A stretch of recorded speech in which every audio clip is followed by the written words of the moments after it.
अस्सलामु अलैकुम वरहमतुल्लाहि वबरकातुह।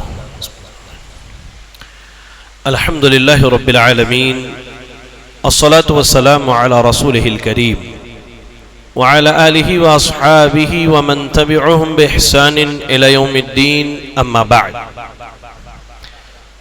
सबसे पहले तो आप तमाम मुसल्लियान इकराम का इस्तकबाल है हमारे फ़िक़्ह सुन्ना के इस दर्स में, और दर्स का सिलसिला तहारत के अहकाम व मसाइल के ताल्लुक़ से चल रहा है। गुज़िश्ता दुरूस में आपके सामने वुज़ू की फ़ज़ीलत और वुज़ू करने का मसनून तरीक़ा बयान किया गया।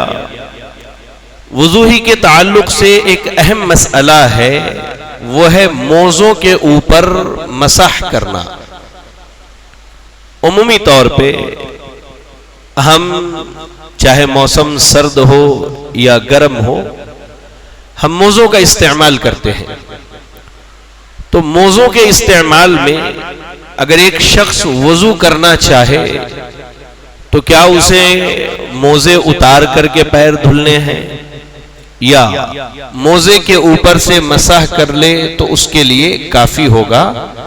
इस बाब में आपके सामने कुछ बातें आज इंशाअल्लाह रखी जाएंगी।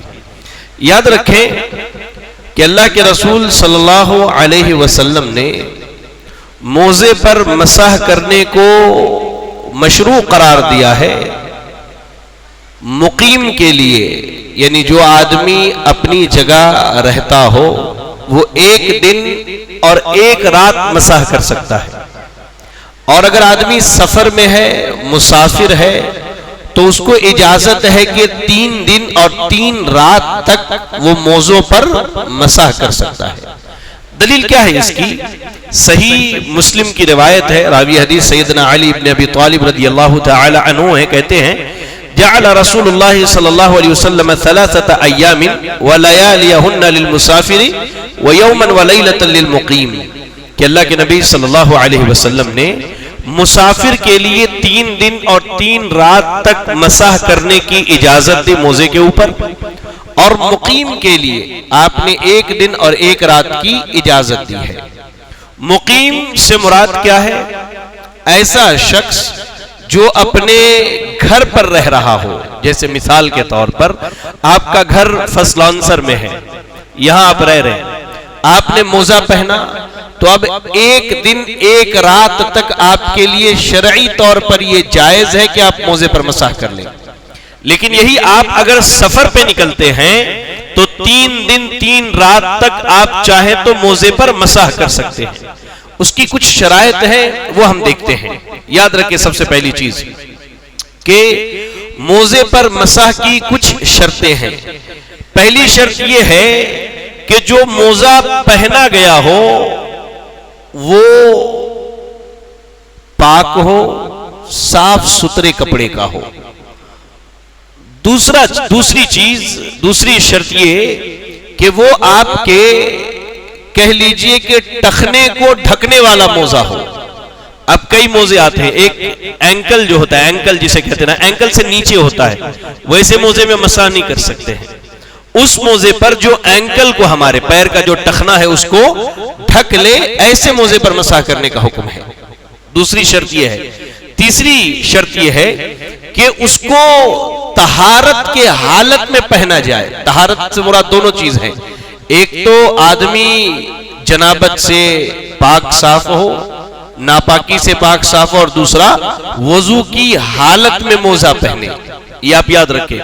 मोज़े पर मसह कब करना है? जब उसे हमने वुज़ू करने के बाद पहना हो। अच्छा, चौथी शर्त यह है कि अगर हदसे असगर हो जाए, यानी पेशाब पखाने की हाजत लग गई, तो उस सूरत में मोज़े को उतारना नहीं है। उस सूरत में मोज़े को उतारना नहीं है, उस पर मसह कर ले वुज़ू करते वक्त काफी है इंशाअल्लाह। अगर गुस्ले जनाबत की जरूरत पड़ गई, बड़ी नापाकी आ गई, आपको गुस्ल के बगैर चारा नहीं है, तो उस सूरत में मोज़े पर मसह नहीं करना है, मोज़ा उतार करके गुस्ल करना है। ठीक है। और अहम शर्त यह है कि आदमी मसाह की मुद्दत में हो, यानी एक दिन एक रात के दरमियान मसाह करे मुकीम, और मुसाफिर 3 दिन 3 रात के दरमियान मसाह करे। ये तकरीबन 4-5 शर्तें हैं। चले, मसाह के लिए का तरीका क्या है? तो हमने वुदू का तरीका आपको बतलाया था, याद है ना सबको? वुदू जो हमने कर लिया, अब जब पैर धुलने की बारी आई तो अपना दायां हाथ भिगोए, और भिगोने के बाद दाएं पैर का ऊपरी हिस्सा ऐसे मसाह करे। कहां तक? टखने के ऊपर तक, टखने के ऊपर तक। फिर बायां हाथ भिगोए, बाएं हाथ से बाएं पैर टखने के ऊपर तक मसाह कर ले। यही सुन्नत है और यही अल्लाह के नबी सल्लल्लाहु अलैहि वसल्लम से साबित है। मसाह करने में दाएं हाथ से दाएं पैर का और बाएं हाथ से बाएं पैर का मसाह कर रहा है, सिर्फ ऊपरी हिस्सा। बाद लोग दाएं तरफ, बाएं तरफ और कुछ लोग निचले हिस्से में भी मसाह करते हैं, वो सुन्नत से साबित नहीं है। चलें, अब एक मसला ये है कि सर्दी बहुत ज्यादा है, सर्दी बहुत ज्यादा है। आपने एक कपड़े का मोजा पहन लिया जो आपके एंकल के ऊपर है, उसके ऊपर से आपने एक लेदर का मोजा पहन लिया। अब मसाह करते वक्त अगर वजू की हालत में दोनों मोजे पहने हैं तो ऊपर वाले पे मसाह कर लीजिए, काफी है। लेकिन एक मोजा वजू के बाद पहना और दूसरा मोजा जैसे पेशाब पखाने से आने के बाद वजू नहीं किया लेकिन मोजा पहन लिया, तो उस सूरत में उसको उतार देना है, पहले वाले मोजे पे मसाह करना है। बात समझ में आई क्या क्या कह रहा हूं मैं? चलें, सुभान अल्लाह। इसके बाद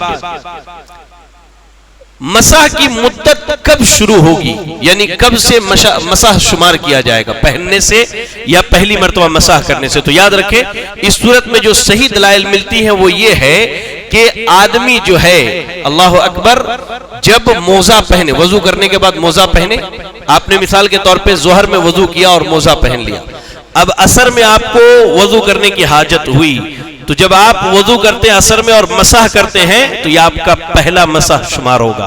अब मुकीम है तो आज असर से लेके गुज़िश्ता असर तक आप मसाह कर सकते हैं, और मुसाफिर है तो इस असर से दूसरा, तीसरा और चौथा 3 दिन तक मसाह कर सकते हैं। बात समझ में आई? मसाह की इब्तिदा कब से होगी? मोजा पहनने से नहीं होगी, जब पहली मर्तबा मसाह करेंगे उस वक्त से मसाह की इब्तिदा होगी। ये आप अपने ज़हन में बिठा लें। चलिए, मोजे पर मसाह जो है कुछ चीजों की वजह से बातिल हो जाता है, जैसे वजू टूटता है ना हमारा, वैसी मोजे पर मसाह भी बातिल हो जाता है। कैसे? अगर मोजा निकाल दिया जाए, मसे की मुद्दत के वक्त में है, आप अभी 1 दिन मुकम्मल नहीं हुआ लेकिन आपने मोजा निकाल दिया, वजू टूटने के बाद मोजा निकाल दिया, तो दोबारा जब पहनना होगा तो वजू करके पहनना होगा, तभी वो मसाह शुमार होगा, नया दिन। वरना आपने अगर मोजा उतार दिया तो मसे की मुद्दत आपकी खत्म हो गई, वहां से मसाह बातिल, अब आपने पैर धुलना है। दूसरी चीज जो है, जब गुस्ले जनाबत लाजिम आ जाए, जब गुस्ले जनाबत लाजिम आ जाए तो अब क्या है, आपको मोजा उतार करके गुस्ल करना है। और तीसरी चीज, जब मोजे पर मसाह की मुद्दत खत्म हो जाए, आज असर से आपने शुरू किया, आइंदा कल असर तक आपकी मुद्दत है 1 दिन और 1 रात, लेकिन अब जैसे ही असर खत्म हो गया, मोजे पर मसाह की मुद्दत खत्म हो गई, आपने मोजा उतार लेना है, पैर धुलना है, दोबारा मसाह करना चाहते हैं, यानी वजू करते वक्त पैर धुलना है, दोबारा मसाह करना चाहते हैं तो मोजा पहन लीजिए, फिर 1 दिन 1 रात आप शुमार कर सकते हैं। चले, ऐसे ही मेरे भाई एक अहम मसला है, मोजे पर मसाह की बात आई तो वो चीज भी बयान कर दूं कि बहुत सारे भाइयों को जख्म हो जाता है, उसके ऊपर बैंडेज बांध लेते हैं, कभी पट्टी बांधते हैं, तो उस सूरत में क्या है, अगर धुलना मुमकिन है, जैसे वहां प्लास्टिक बांध करके बकिया हिस्से को धुल लिया जाए तो काफी है। बाज भाई क्या करते हैं कि कुछ हिस्से को धुल लेते हैं और कुछ पे मसाह कर लेते हैं, तो ये सुन्नत से साबित नहीं है, आपको उस पर मसाह करने की भी जरूरत नहीं, अल्लाह आपकी हालत को देख रहा है। सिर्फ जो हिस्सा धुल सकते वो धुल लीजिए, बकिया हिस्से पर मसाह करने की जरूरत नहीं है। बाज लोग क्या करते, पट्टी के ऊपर जैसे यहाँ बैंडेज बंधा हुआ है, इतना हिस्सा धुल लिया और इस पर मसाह करते हैं, नहीं, आपको करने की जरूरत नहीं है, आप जितना धुल सकते हो उतना धुल लीजिए। अगर नहीं धुलने की कोई हालत और कैफियत है, जैसे मिसाल के तौर पे किसी का हाथ टूट गया, अब वो बैंडेज काफी बड़ा है और उसका धुलना मुमकिन नहीं है, तो आप अपना एक ही हाथ धुलिए, दूसरा धुलने की जरूरत नहीं इंशाअल्लाह, ठीक है ना। तो ये बैंडेज और पट्टी की सूरत जो थी मैंने आपको बता दिया। हाँ, अगर दोनों ऐसी सूरत है कि बिल्कुल धुलना ही आपके लिए महाल है, दोनों हाथ या दोनों पैर, तो उस सूरत में आप तयम्मुम कर लीजिए, इंशाअल्लाह काफी है। तयम्मुम का तरीका किसको मालूम है? जी, तयम्मुम का तरीका किसको मालूम है? जी,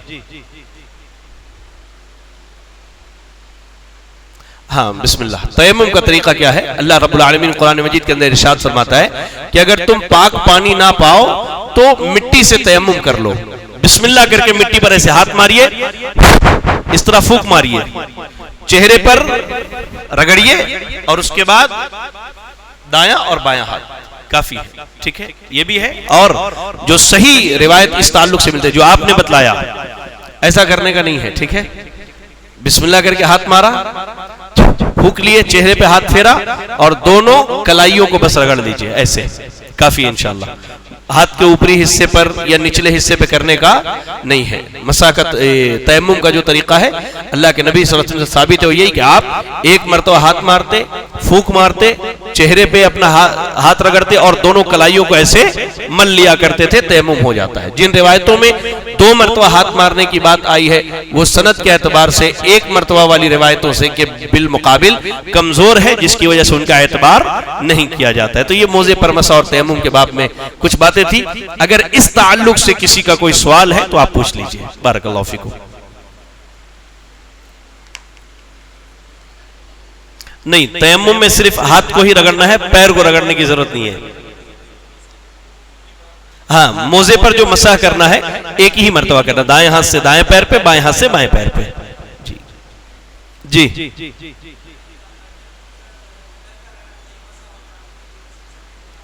आवाज नहीं आ रही है।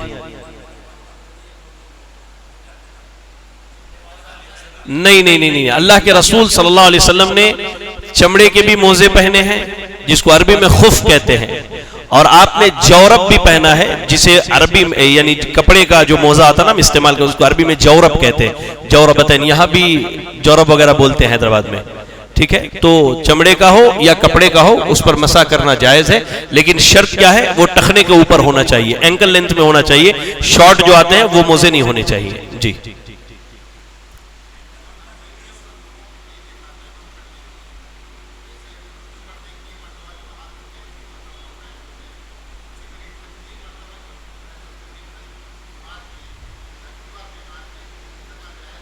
देखिए, तयम्मुम का जो तरीका सही हदीस में वारिद है, अम्मार रदी अल्लाह तआला अन्हु, सैयदना उमर रदी अल्लाह तआला अन्हु, हाँ ये दोनों सफर में थे तो किसी वजह से एहतलाम हो गया।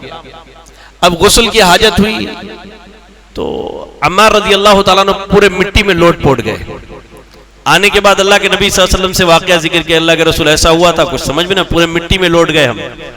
तो अल्लाह के नबी सल्लल्लाहु अलैहि वसल्लम ने कहा कि तुम्हारे लिए यही काफी था कि तुम एक मरतबा जमीन पे हाथ मारते, फूंक मार के चेहरे पे हाथ फेरते और अपने कलाइयों पर हाथ मल लेते, यही काफी था। और यही अल्लाह के रसूल सल्लल्लाहु अलैहि वसल्लम ने तरीका बतलाया। इसके अलावा 3 मरतबा 4 मरतबा या पूरे हाथ का या चेहरे का, पैरों को जो करते हैं, ये सुन्नत के खिलाफ है। तयम्मुम का ये तरीका किताब व सुन्नत से साबित नहीं है। दीवार पे मारने का जो मसला है, अगर मिट्टी ना मिले, बहुत अशद ऐसी हालत है कि मिट्टी ना मिले, लेकिन शायद ऐसा कहीं होता हो, अगर बहुत अशद हालत में मिट्टी ना मिले तो मिट्टी पर, दीवार पर अगर गर्दो गुबार जमी हो तो उलमा ने इजाजत दी कि उस पर हाथ मार सकते हैं, बहुत अशद हालत में। लेकिन ऐसा नहीं है कि मिट्टी नहीं मिले। मिट्टी से कोई, चाहे वो मिट्टी कच्ची हो, गीली हो, सूखी हुई हो, रेत हो, कंकड़ हो, कुछ भी हो, जमीन होनी चाहिए। ये इस तरह के सवालात सुने तो बनी इसराइल वालों की याद आती। क्या करते थे, अल्लाह ने कहा कि एक जानवर ज़िबह कर दो, तो अभी आके बोले कि वो जानवर कैसा होना चाहिए, पहले ये बताओ। मूसा अलैहिस्सलाम ने कहा ऐसा होना चाहिए, अच्छा इसमें कैसा कलर होना चाहिए। इजी है, आसान है, मिट्टी का जिक्र है। अब आप मिट्टी जिस चीज को समझते हैं उस पर तयम्मुम कर लीजिए, काफी है इंशाअल्लाह। माजरत, मेरी बात को बुरा नहीं माने, बस मिसाल समझाने के लिए। अल्लाह बरकत दे। जी हाँ, उससे कोई हर्ज नहीं है। कपड़ा ऊपर से नहीं लटकाना टखने के नीचे, मोजा पहनने में कोई हर्ज नहीं है। जो टखने से लटकाने की बात है, ऊपर से नीचे नहीं लटकाना है। मोजा पहनने में कोई हर्ज की बात नहीं, इसलिए कि अल्लाह के रसूल सल्लल्लाहु अलैहि वसल्लम खुद मोजा पहनते थे। अगर वैसा होता तो आप मना कर देते। चले, बारकल्लाहु फीकुम, सुब्हानकल्लाहुम्मा बिहम्दिक, अशहदु अन ला इलाहा इल्ला अंता अस्तगफिरुका व अतूबु इलैक।